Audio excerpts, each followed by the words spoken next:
I'm Todd, and I was naughty. I did everything wrong. I got kicked out of art school, I drank heavily, and I looked to other religions and versions of spirituality to get fulfilled. The problem was, I was in the occult and I didn't even know it. My life was a wreck, and I had to learn what it meant to have a relationship with Jesus. And I'm Laura. I was super nice. I did everything right. I got saved young, went to Moody Bible Institute, got married, and followed the Christian rules to having a good life. Problem was, that formula didn't work. I had to change how I related with Jesus. At the end of the day, what I learned is the very simple truth. Jesus is the answer, And the only one that will ever actually fulfill you.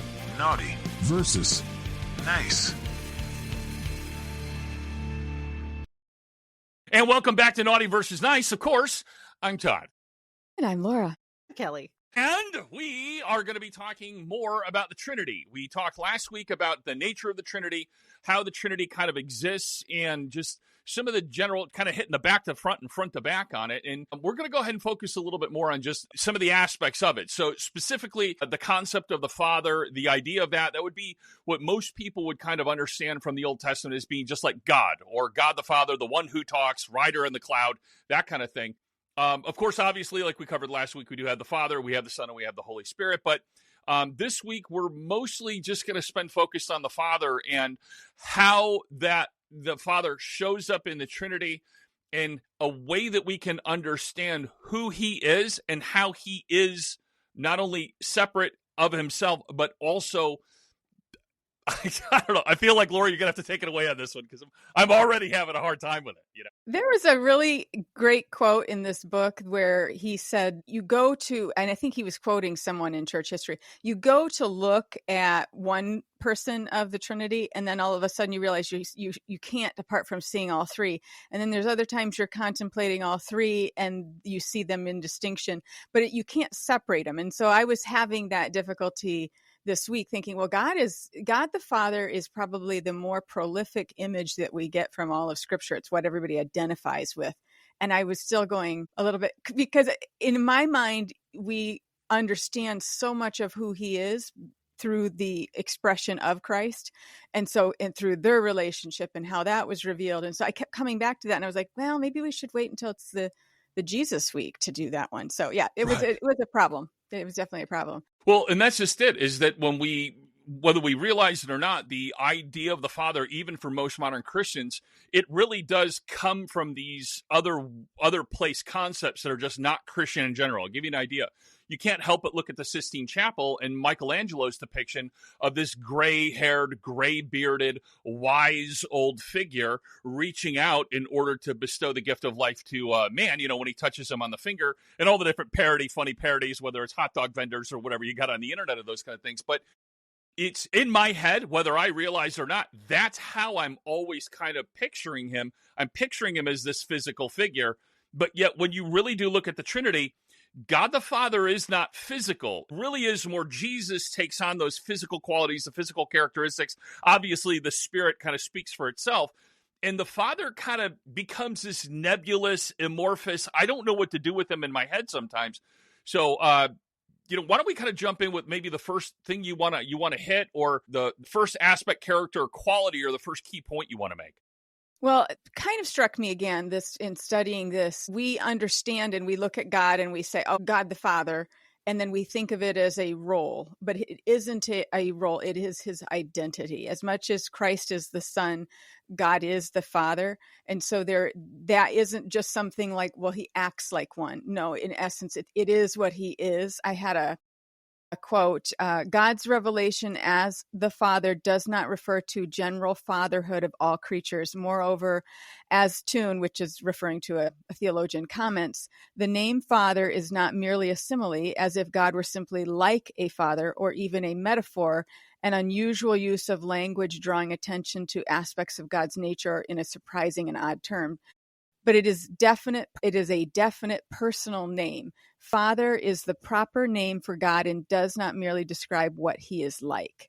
And I thought it's an interesting bookmark in your thinking, because we don't think that. We just think he's God, and he's kind of the head of the Trinity, and he does important things, and he's the Father. But no, that's his baseline definition. It's who he is. Does that seem like a different thought to you at all? Or? It does, and it's strange to me because there's part of it where I think of the idea of the Father and the Son, and then I immediately jump to, well, obviously the Father existed first, and then obviously he somehow created or begat the Son, because obviously that's what begat means, because the Old Testament says that until you actually look into what the word begat means, and it's like, okay, that's not what it means. So, but they have these roles, and those roles operate, I mean, the language is specific. The language is intentional.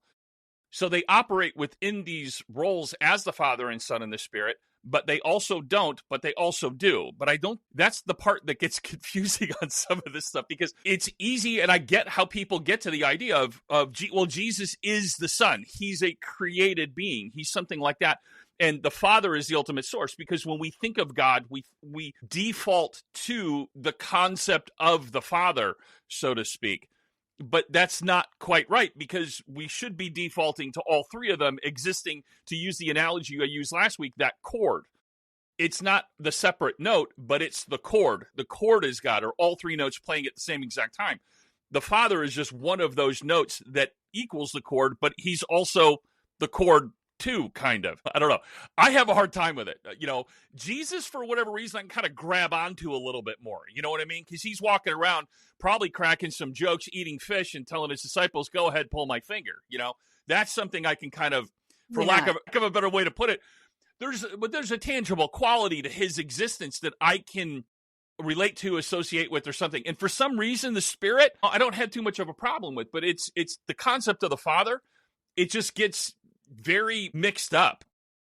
Well, and another thing I think needs to be kind of just slid into a more correct angle is he is to be understood as the Father to the Son, not necessarily the Father of all creation. I'm not saying that theme can't be there, but that isn't the defining principle of who he is, because creation comes out of the reality of who he is. So who he is can only be, in its purest reality, who he is within that Trinitarian relationship.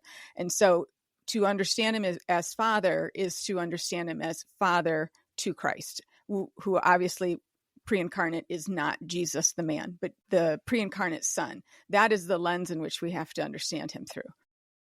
Does that alter it a little bit? No, more? yeah, it does. But that's just it, though, is I think that the main thing, the impression that I seem to be getting, I think we touched on it a little bit last week, is the idea that the Father is sort of like I almost said Genesis, the initiator of action, the initiator of thought, the initiator of movement. And then you have the Son, who is sort of like the activator, or the action mechanism by which that will, or by which that desire, or by which that initial push becomes manifest. And then you kind of have the Spirit like encouraging, holding it together, or something along those lines. Kind of the way that I think of it now, or at least I'm trying to. And once again, maybe you can point out, you're very good at 2 or 3 steps out from something like this, and it falls apart.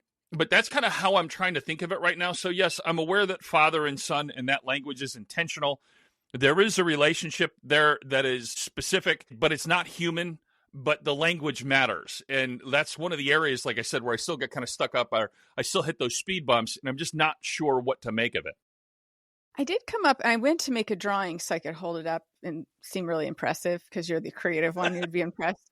But the idea, last week we talked about the Father as being causal, and then the Spirit or the Son as the expression of that initiating cause, and then the Spirit being the movement in acting what Christ had done. And so in my head, I'd made, you've got God, and I just drew him as a circle, because in Greek, circle line through is God. So you've got God, the Father, and then I was going to put a megaphone, because that's what I picture is, as he speaks, Christ becomes that venue for what happens then. And so he's the expression. He magnifies the initial idea, quote, of God's.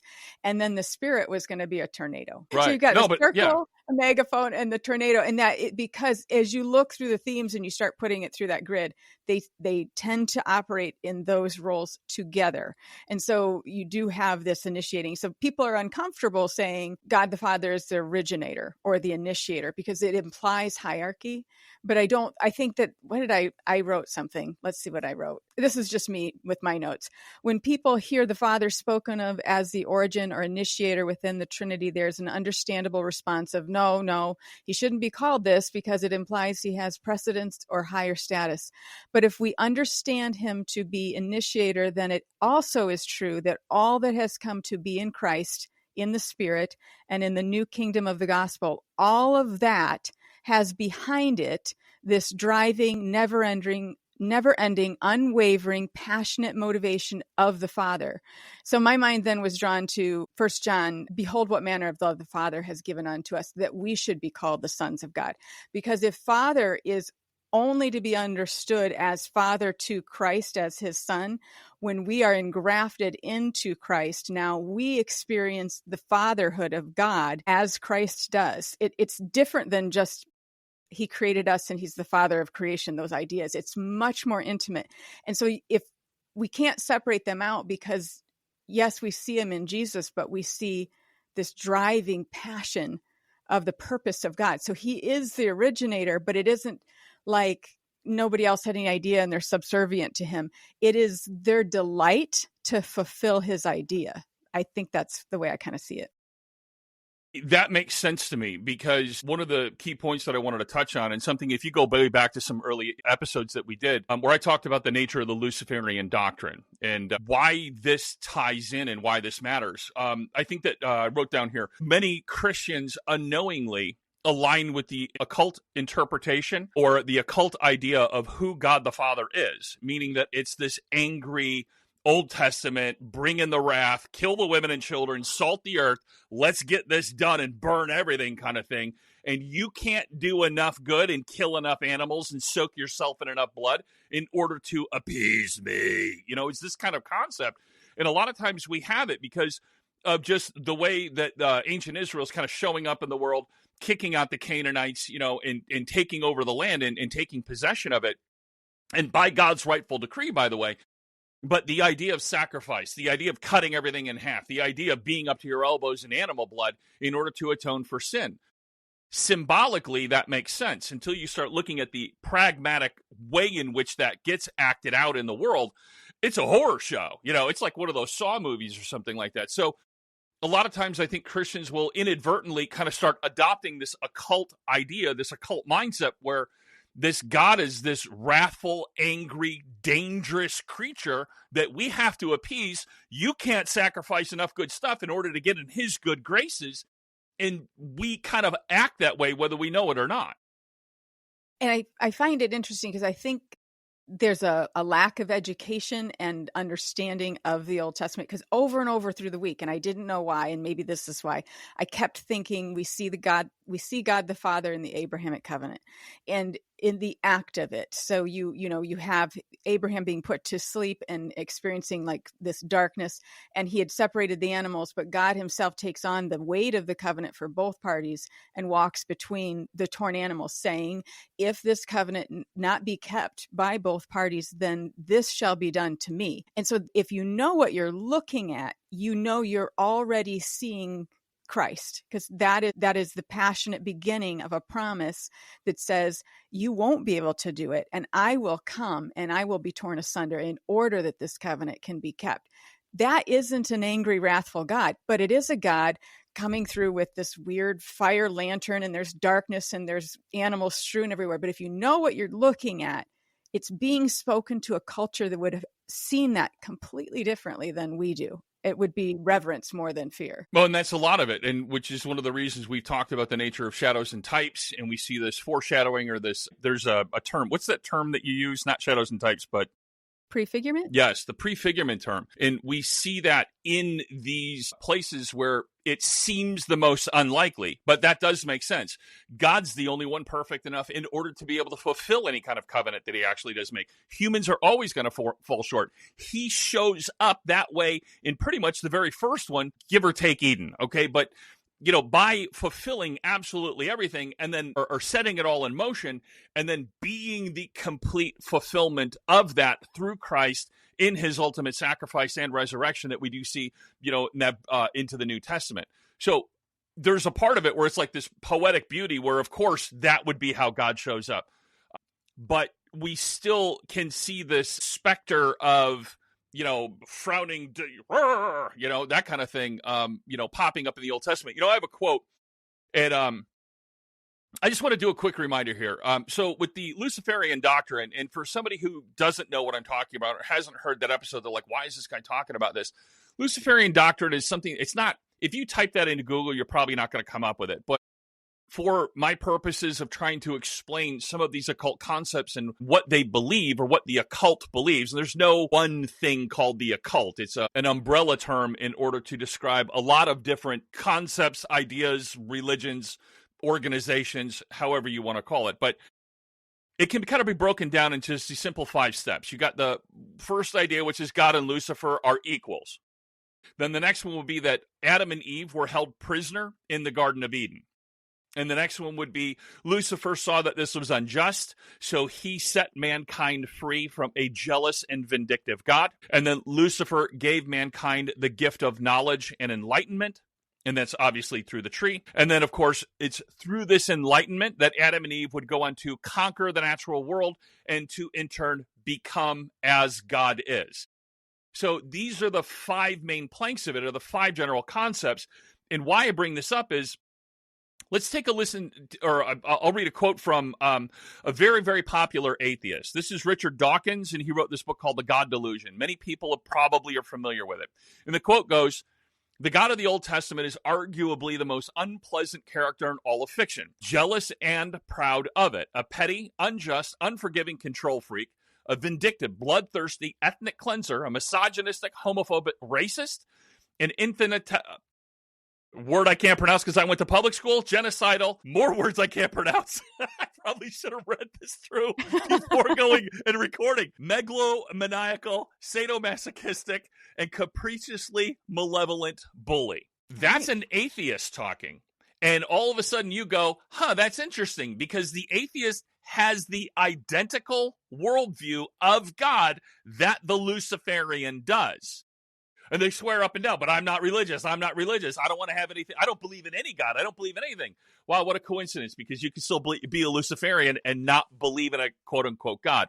My point with this, is that when we accidentally, inadvertently, without realizing it, the Christian with the best of intentions and the desire to have that fullness of relationship with God inadvertently sees some of the things going on in the Old Testament, and we kind of start judging God in our own mind. Well, maybe some of the atheists are right. Maybe some people, he is kind of vindictive. He is kind of a jerk. He is kind of this.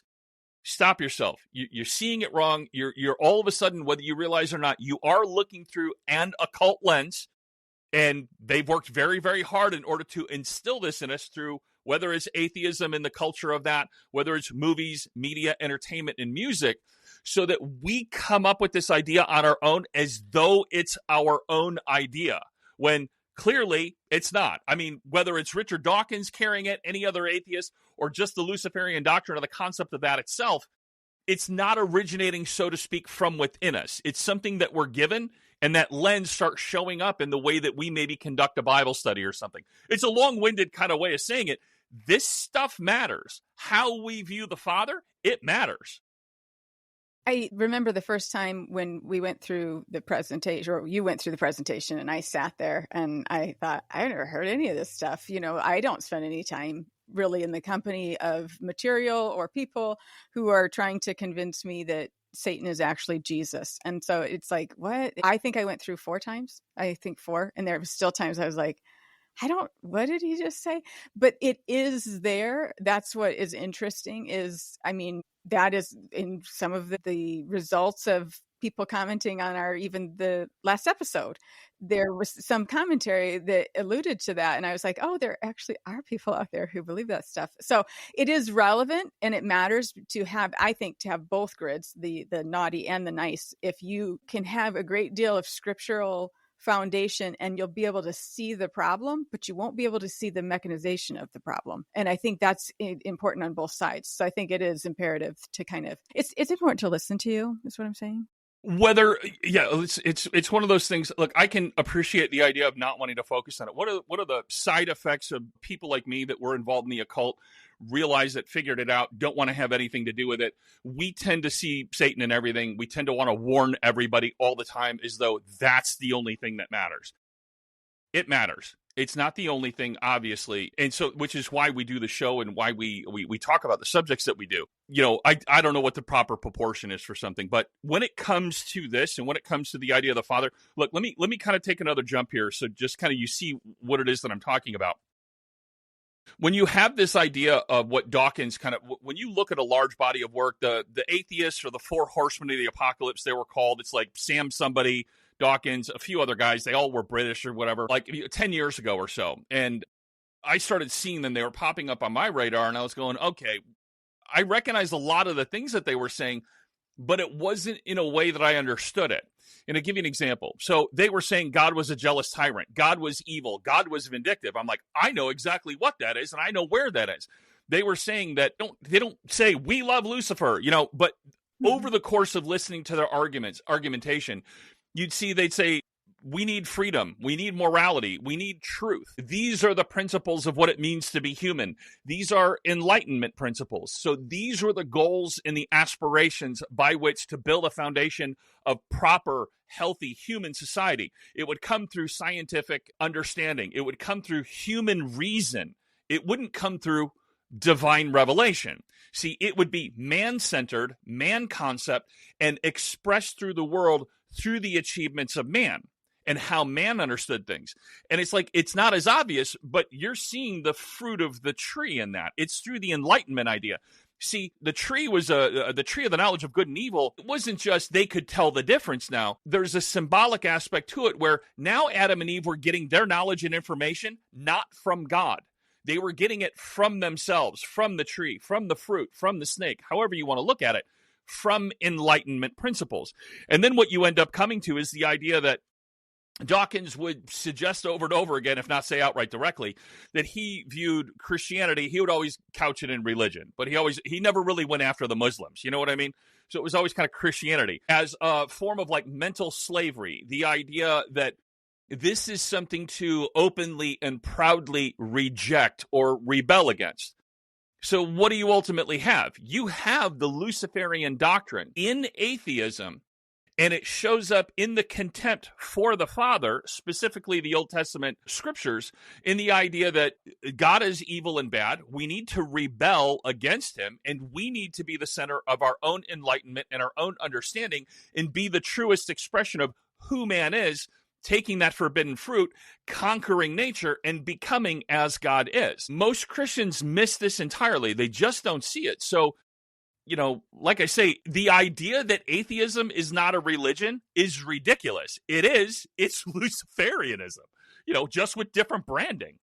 And even when, we consider the paganism of old, back in the day, they had, idols and things that they built with their own hands. There was a participation of themselves with the act of their worship. And in a sense, they had to be a participant in a way in which they could achieve something. I just find it very interesting because I've always just seen that as that's the way of man. I will find a way to earn it, to achieve it, to brag about it, to win it, to earn it.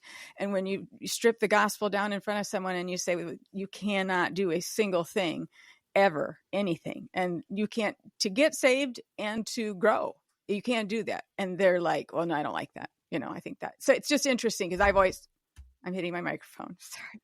Let's just get it out of the way. Okay. So it's because we used to have these conversations when you came over to hit my kids. Yes. Gotta like throw the caveat on that. I taught them how to box. Okay. Right. I didn't just come over, roll up my sleeves, I taught them how to box. It looked a little bit more like, okay, we're going to go get like mouth guards. And I was like, okay, this time only one of my children had been in really like dangerous, aggressive sports. And I was like, okay. And then you're like, and the first time you get hit really hard in the face as they have these guard things on, you're going to feel it. I'm going to ring your bell. Absolutely. And so I just decided then that you guys did this in the garage. I just decided I'm not going to go out. I don't need to be a part of this. I know it's happening, but I don't need to watch it happen. So no, I never had to. You don't want to watch one of your 14-year-old kids start graying out on the sides. Oh, you know what I mean? You can tell enough with football. He's not able to see what's going on anymore and not able. Yeah.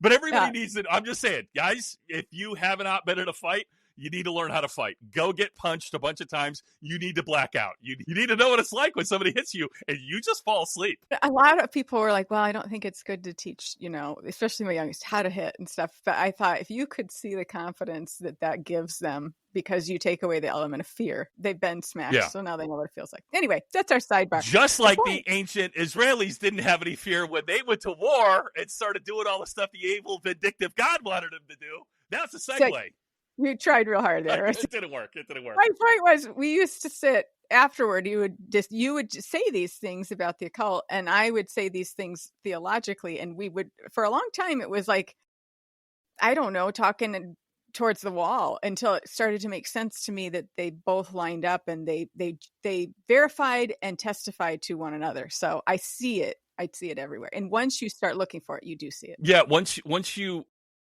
I stop sounding like a crazy person and you understand, sorry, I know it sounds weird to say, but like once you understand what I'm actually saying, because until you get the concept, until you understand the concepts of the Trinity, until you get what's going on, when people say the word Trinity, they're like, oh yeah, I totally understand what that means. No, you don't. I barely do.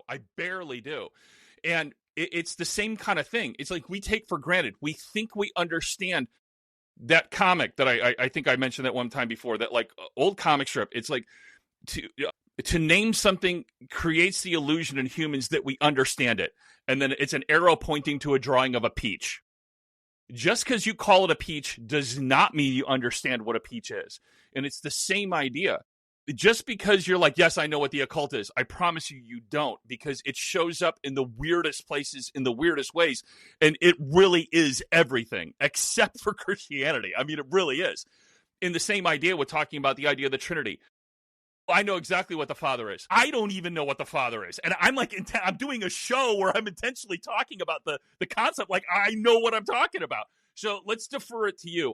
I think you're just better educated on the subject than I am, or at least have a lot more time and experience with some deep thought regarding who the Father is. Why don't you take it away for a little bit? Just kind of go through the topics and the things and the key points that you think really resonate with you and are really going to resonate with somebody trying to be like, what is the Trinity? What is the Father? How does this all show up? Well, I'm looking for the one thing, as always, the one thing that's not in front of me. John 12:44-45. There's two different places where he says something like this. And Jesus cried out and said, he who believes in me does not believe in me, but in him who sent me.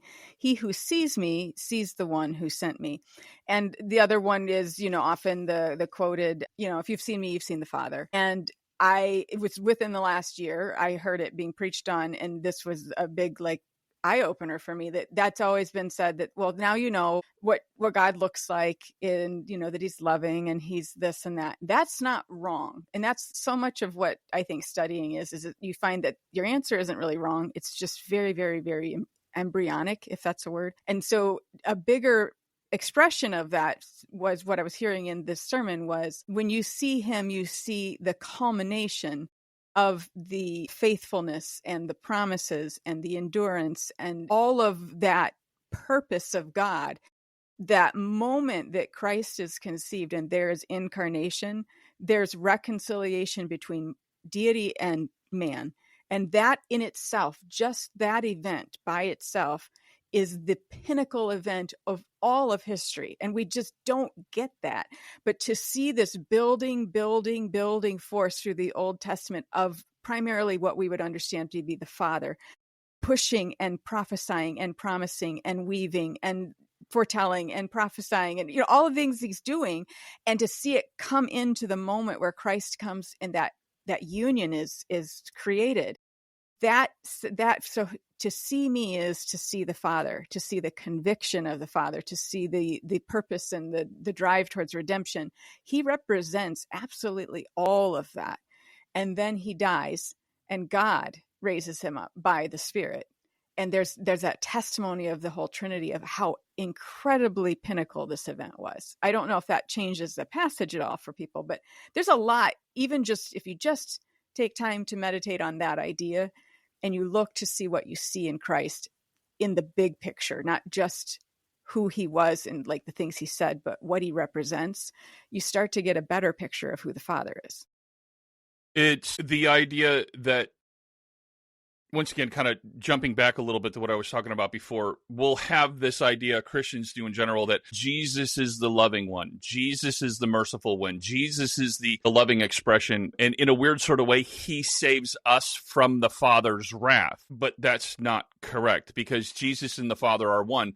And kind of jumping into what you were talking about, Hebrews 1:3, the Son is the radiance of God's glory and the exact representation of his being, sustaining all things by his powerful word. After he provided purification for sins, he sat down at the right hand of the majesty in heaven. Jesus is the representation of the Father as the Father shows up in the world, because the Father showed up in the world through Christ. Because there's, where is it? He says, whatever I do, my gosh, come on now. Whatever I do, it's because I'm doing the will of the Father. I don't do anything on my own accord. And so we kind of see that over and over again. And like you were talking about, it's not just this boiled down, put it on a greeting card kind of concept. There's this wider completeness. Once you throw in the idea that he did that first covenant and he carried out both parts himself, and then shows up, with Christ and doing the plan of salvation, that nexus point in history where absolutely everything meets together, it becomes complete, it becomes done, it becomes finished in this point, and then explodes out from there. And once again, we have more history and the tapestry in which God paints. And it's not necessarily revealing who he is and the majesty of who he is to us anymore, as much as pointing everything back to Christ so that we can see who he is. Whereas everything before was like revealing who he is, and then it shows up in that perfect expression of Christ. Everything points backwards and everything points forward at this nexus point in history of who Christ is. And kind of speaking to the idea that God is the angry one, and the illustration was, you'll get to heaven and God will say, why should I let you in? And Jesus will say, and he's about to drop the hammer down and say, you got to get out of here, you're not worth it. And Jesus comes in the room like, no, remember, I died for him. So it's like, I remember hearing that. I don't even think that made sense to me when I was first saved. I was like, oh, okay. But when you think about the Garden of Gethsemane, we know a few things later from what Paul writes, that when he says, for the joy set before him, Christ endured the cross. And so we understand there's something in that is his own view to the redemption of his bride. But in the ultimate sense, it is the love of the Father that commands Jesus to obey him. It's what brought him to that act of submission. It was the overwhelming clarity in the garden that this is the will of God, that you should drink this cup of wrath and take it upon yourself for our people. So there can't be a division of motivation there. Like Jesus is like, no, I'll do it. And God's like, you better, because I'm angry. It was always in Christ obeying. It's like he's operating in harmony in that Trinitarian relationship. He is in agreement with the whole purpose of the whole God. If that makes any sense. No, it does, because God sounds funny. I don't know. But that's just it. It all was the plan since the foundation of the earth, since the writing of the names of the book of Lamb, however you want to work that out. But he still had to do it. And that's the other part, because it was still a real physical event and really took place in time, that really did happen, that it's not all symbolic. It's not all metaphorical. Because if it was, then it would fall apart and at a certain point have no meaning. It would be a great bunch of interesting stories, but it's not bound and rooted and grounded in anything real. When we have the real history, when we have the real event, when we have the real moment, we have the do or die moments where Christ is still human. I mean, he's 100% human, 100% God, however you want to break that down. He's still basically, sweating blood, having that one-on-one moment with the Father. And he's like, if there's any other way, can we please do it? Whatever that is. And no, there's no other way. We're following through. And he's like, okay, then let's do this. It's like you had said, it just shows the complete oneness of what's going on and what's happening. Yes, they're three separate parts. Was God the Father sitting there sweating blood too? I don't know, probably not.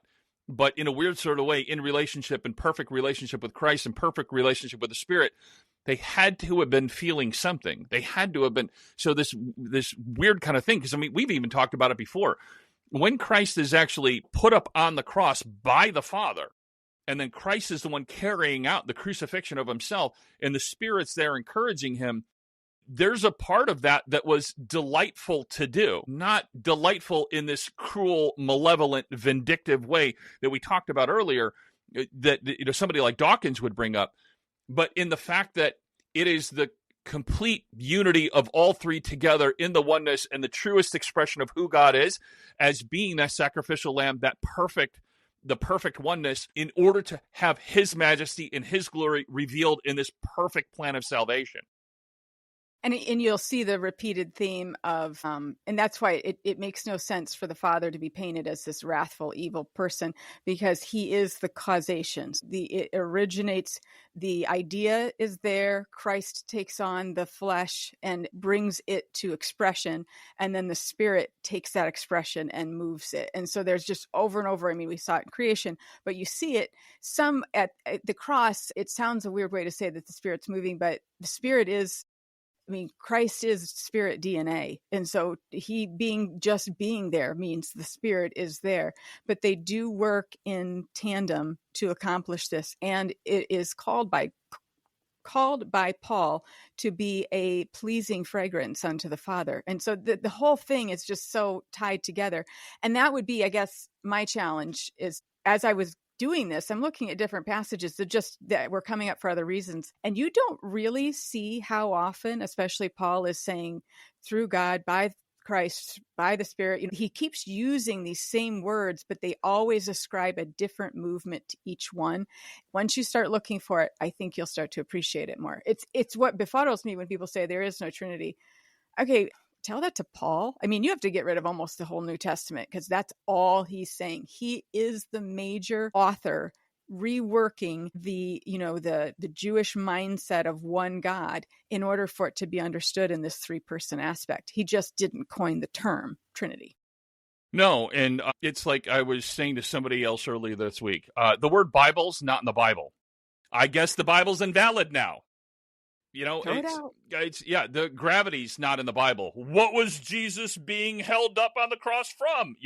It's kind of like, okay, look, I can appreciate wanting to be authentic and accurate and understand the truth and want to be respectful and not go ascribing a single mono God to being three persons. That would be offensive if that was the true expression of who he was.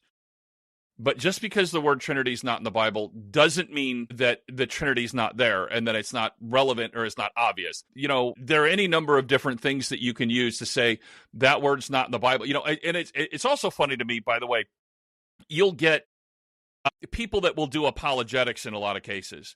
They'll use the exact same argument. Just because the word science isn't in the Bible doesn't mean the Bible doesn't have science in it.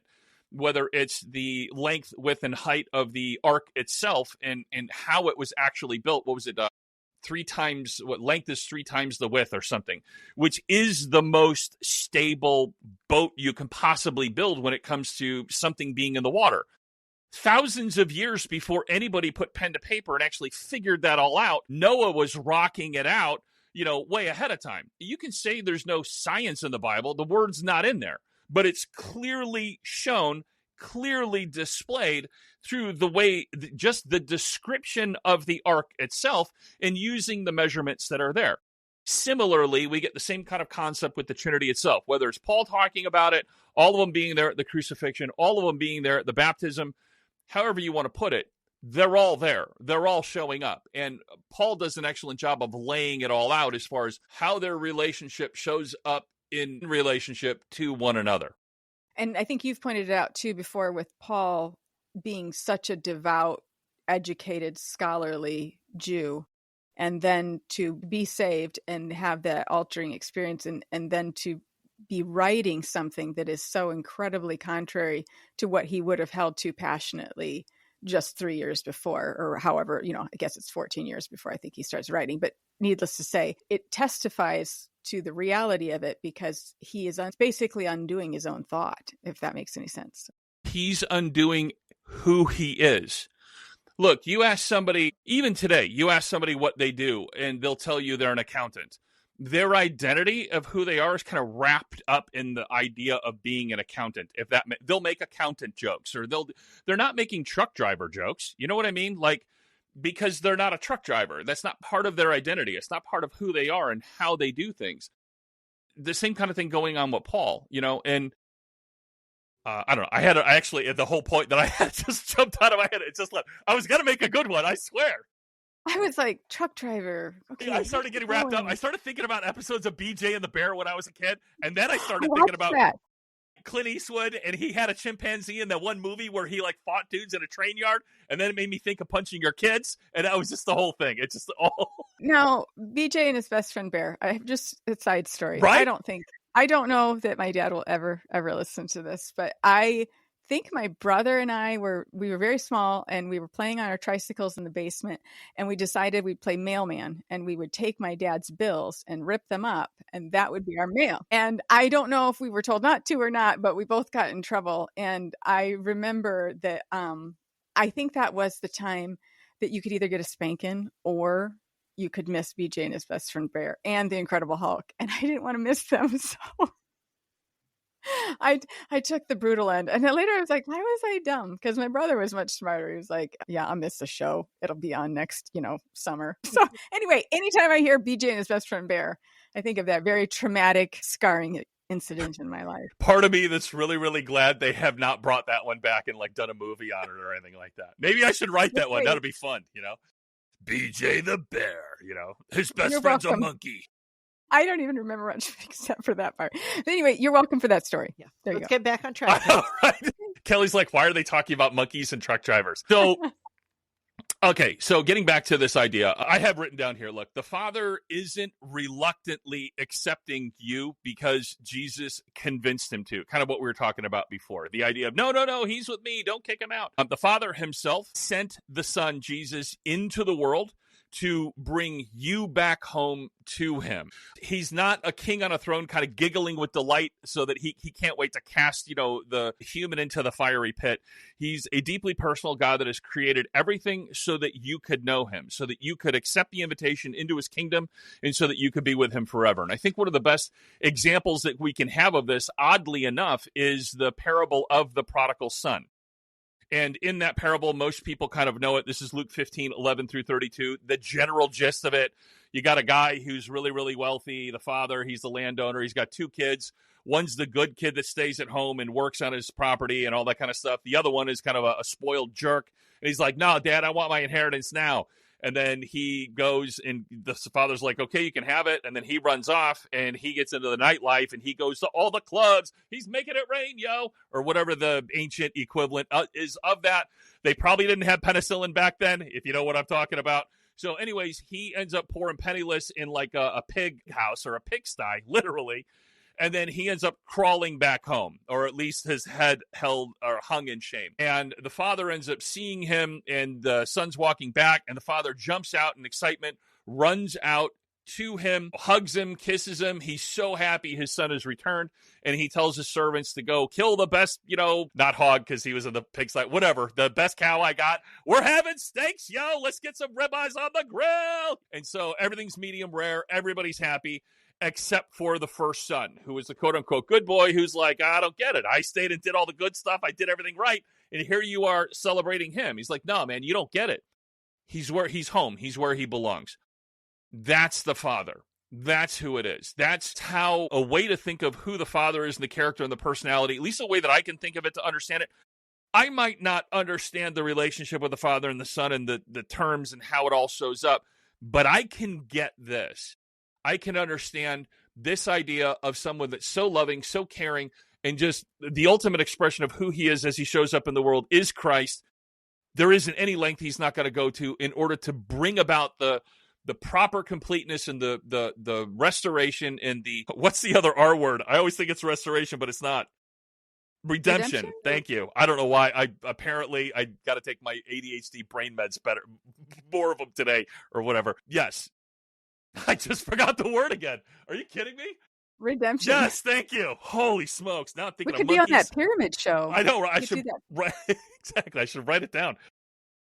It's that redemption. That's the point. That's what's going on. That's the culmination and the completeness of absolutely all this is, and the maximum true expression of who God is, especially through the Father, which is that first causal mover, so to speak.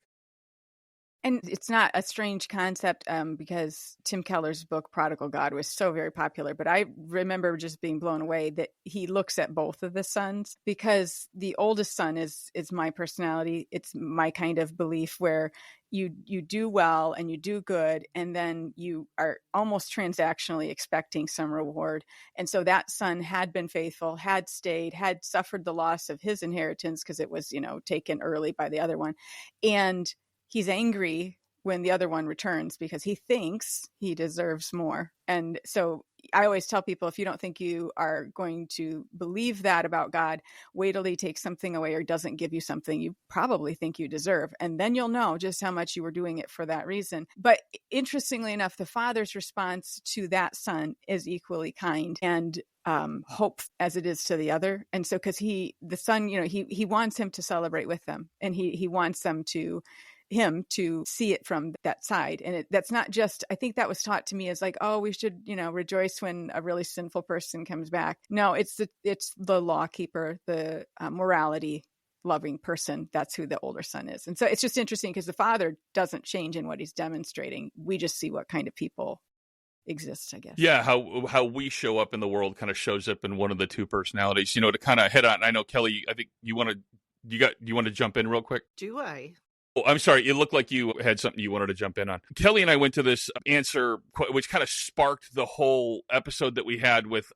Once saved, always saved? Correct. And one of the people that was in there, it was talking about the idea of whether you could lose salvation or not. We probably touched on it in the episode, but it was something to the effect of, it's not fair. A sinful person can go out and do all the drugs and do all the partying and do whatever they want and then still end up saved in the end, while I'm living this pious, wholesome life the entire time. And of course, you see the connection, obviously, with the prodigal son and the mentality and the thinking behind it. But they were literally like, it's not fair, or as though, I don't think you when you read the scripture about the prodigal son, I don't think anybody's like, yeah, like he had a great, like, everybody's like, no, don't, what are you doing? Stop it. Why you're hurting everybody, hurting yourself, knock it off, But yet we still, whether we realize it or not, have this kind of attitude of, you mean I could be worldly and I can hug and kiss as many people as I want to without the intention of marrying them, and I can go and do this and do that and find out what cocaine smells like, and I don't, and it's possible for me not to suffer any ill consequences? Yeah, except for all of the ill consequences that go along with living that lifestyle. It's a lie that the church has kind of perpetuated by accident, that somehow being joined to Christ, having this new life, being a part of this new kingdom, isn't in itself the best option. They think, oh, well, I'm giving up, I'm living this pious life. It shows a great ignorance of what we have in Christ. Because once you understand that, you would never want, even if you had no consequences to the party life, that life. And you don't. That's why Paul says, you know who you were. You don't want to go back to that. You want to remember who you are. We act like we haven't been given the best present on Christmas, and we have. And I'm not making a reference to Jesus's birth at Christmas. I'm just saying people act like they want to have the other life, but get the reward at the end. It's that the end life focus. It's seeped in, and that's what I think that it really, really bothers me. Well, and that's, I don't know if I seem ranty, but I'm ranty. Well, normally I'm like the grouchy one, Well, that's the irony. That's the irony, though, is that everybody's like, oh, living a Christian life is terrible. It's like, no, the goal is to live the most maximum expression of how we're living today. That's what being in eternity is. It is this is like a shadow and type of what that life will be like. Everybody wants that one, but they don't want this one.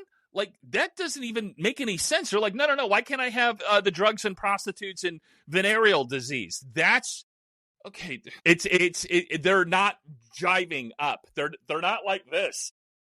And even if I could pursue every worldly thing, whatever that looked like, without any venereal diseases, without any consequences, I would end up still lost, seeking, in the dark, grasping for something and always never finding it. That's what I don't think Christians don't understand, that because they're not living in the light of who they are. And so they're not finding their soul's satisfaction in relationship with him, because they don't understand the relationship they've been purchased for. End point. Kelly looked like I was yelling at her. Father is the prodigal, I guess the prodigal son's father, or the father in the story of the prodigal son. This is the Father. This is the true expression of God. This is who Christ came to reveal to us.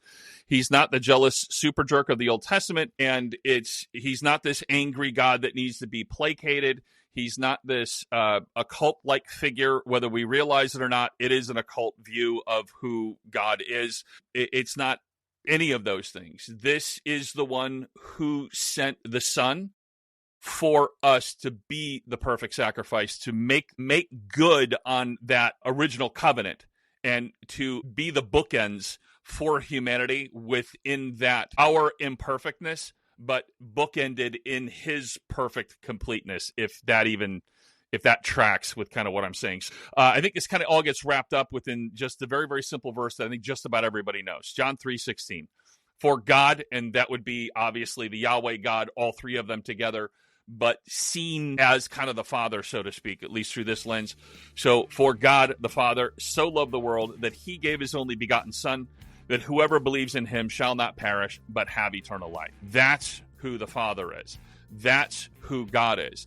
That's how he shows up in the world, has chosen to show up in the world, and how he reveals who he is, the characters and quality of who he is in Scripture, so that we might know him, that we can have that relationship with him, and we don't end up going, what? You mean I could have been, hugging and kissing women I didn't plan on marrying and doing drugs this whole time? Why do I got to be a goody two-shoes? So we're not going to be that, the one of the two sons in the prodigal son story. I'm obviously the eldest child in that story. I'm clearly the one that ended up waking up face down in a pigsty a number of times. So I'm trying to segue that one. I can't. I'm not wearing or saying something I don't want to say. I'm trying to figure out how to segue that. So when it comes to the idea of who the Father is, at least within the Trinity itself, and some new ideas kind of open up to you, or maybe you got a favorite piece of Scripture you think really kind of captures the essence and the character of who the Father is, feel free to reach out to Kelly, Laura, or myself at Naughty Versus Nice. That's VERSUS nice at gmail.com. Thank you very much for joining us, and we'll talk at you next time. I almost finger gunned it. Just saying. That's pew, pew, pew, pew, pew, pew. Please. We'll talk at you next time. Pew, pew, pew, pew. Hey, thanks for listening to Naughty Versus Nice. If this episode hit home for you, or, got us stepped on your toes a little, but in a good way, go ahead and follow, and leave us a review. It helps us out way more than you could possibly know. We're on all the socials at Naughty Versus Nice. That's VERSUS Nice.